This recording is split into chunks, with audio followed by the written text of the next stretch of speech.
Hey journey friends, welcome back. My name is Andrea and I am on a journey to lose 100 pounds. I'm doing this without any sort of calorie counting, really going the intuitive eating route. If you're new here, go ahead and subscribe to my channel and hit that bell for notifications of when I post new content.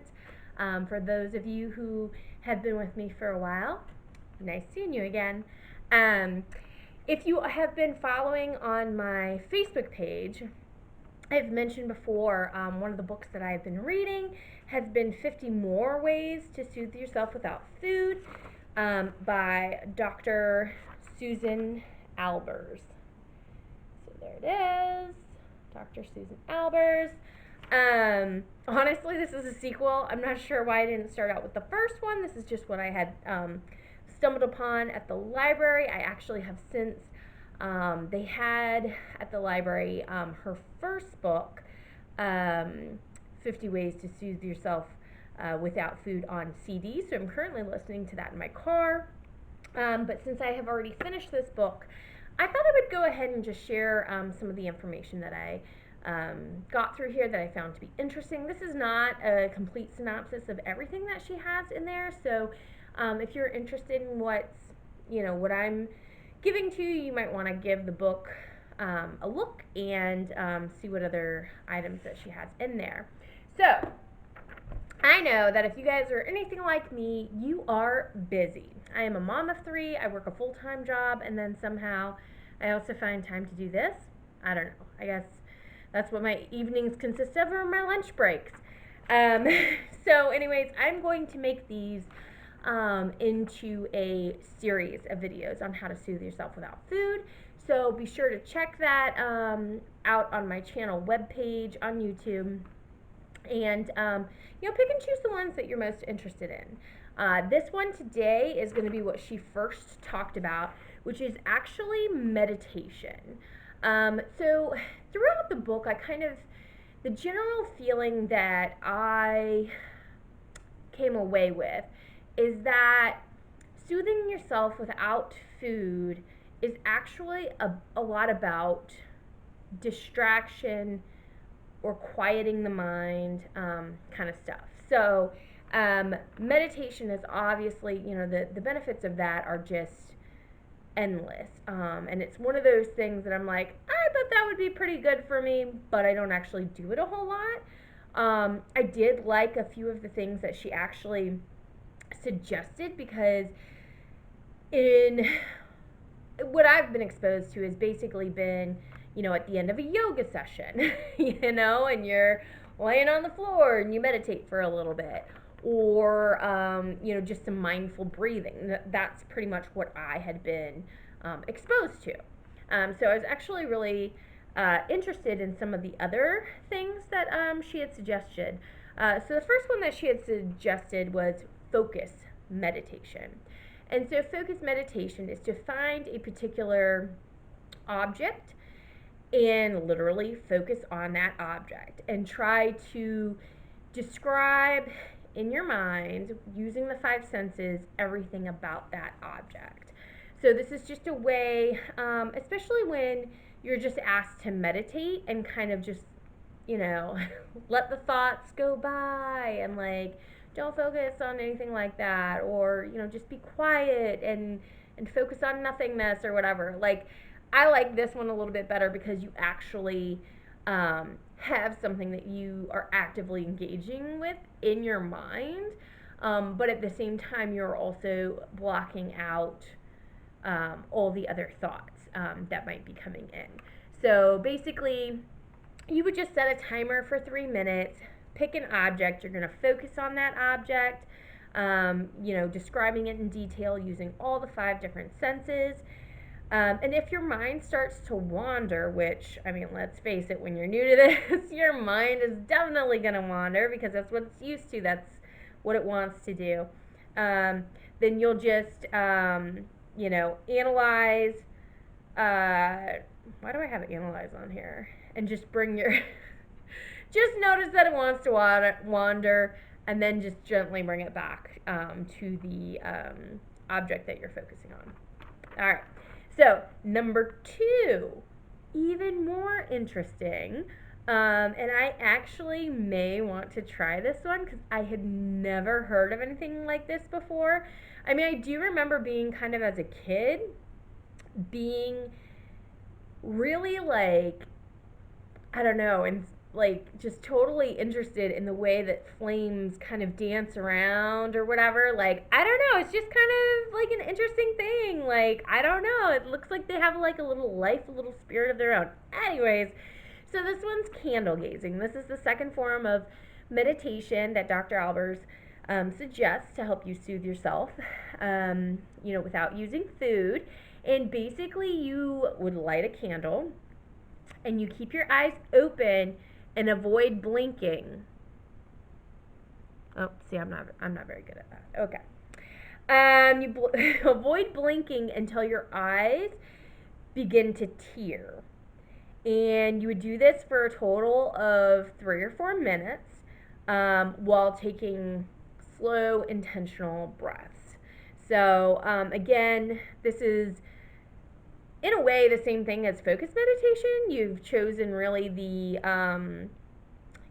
candle and the light from that, the flame to focus on, and just really letting the mind be quiet while you watch that. All right, number three.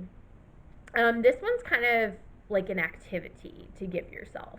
So she suggests standing next to a wall, like, a couple inches away or whatever's comfortable, and then you balance on one leg without trying to touch the wall or come back from the wall or anything like that. It's really something that engages the full body. So again, this serves as a distraction. You try it for a few minutes on one leg, then balance on the other, and do that for a few more minutes. Number four is something that I've actually toyed with on and off here and there. I used to have, so it's healthy eating mantras. And I used to have in the notes section of my phone, I used to have different affirmations about my healthy eating and lifestyle and such. And at that time, it was something that I was using at the beginning of the day just to read through and set the intention for the day. Of course, with this would be something that you would use when you are feeling a draw to go and eat food. When you know you're not really hungry, maybe it's not the right time to eat, or whatever the reason is, you're having this urge to eat and you're trying to, again, distract yourself from that. So the healthy eating mantras, she suggests that you close your eyes as you're saying that and you repeat them aloud 10 times. Or you can also write them out if you would like that. I actually find that there's a lot of power between the physical action of writing things down. I love writing things. Paper to pen is just like so therapeutic in my opinion. I just don't get the same when I'm typing on a computer or texting out something or whatever. Like, paper and the pen all the way, baby. So some of the mantras that she suggests are: I'm in charge of fueling my body mindfully. Or asking yourself, what am I hungry for? And actually, I find that one to be a little bit powerful, especially if you're having some strong emotions. Are you hungry for connection with somebody? Are you fighting with your spouse and you're hungry for their acceptance, for their love? Are you lonely and you're looking, you want to have connection with somebody? Maybe you're sad, different things like that. What are you really hungry for? A simple one to repeat while your eyes are closed: I choose health. I choose health. And then also, I actually used to do this one with my foster daughter. And if you are out there, girly girl, hey, you might remember something to this effect. But breathe in peace, Exhale, frustration. Inhale, peace. Exhale, frustration. I love it, actually. I think it's a good one. So, and then the fifth one that Dr. Albers suggests under her meditation section, like I said, this is not a totally inclusive list. These were just my favorites. But she suggests to write a compassionate letter or a love letter to yourself. And I have actually suggested that as well. In one of my previous videos, it was on a day where I was just feeling on top of the world. I was so proud of myself, so proud of the progress that I had made.